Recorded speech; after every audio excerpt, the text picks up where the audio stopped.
দেশ কি আসলে স্বাধীন? আমার তো মনে হয় না স্বাধীন। আমরা কোনো স্বাধীন নাগরিক না।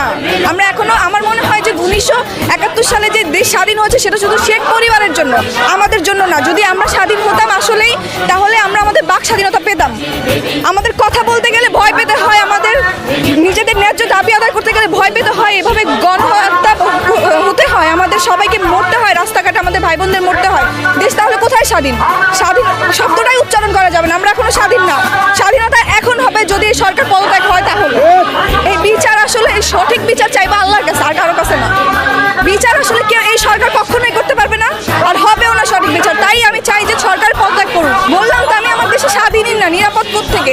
এই যে যেভাবে আমাদেরকে মারা হচ্ছে, এখনো দেখতেছি যে পুলিশ যেভাবে আমাদের সাথে অন্যায় করতেছে। আমরা মিছিল করলে, আমরা গিয়ে আন্দোলন করলে সেখানেও হস্তাহস্তি করা হচ্ছে, সবাইকে এভাবে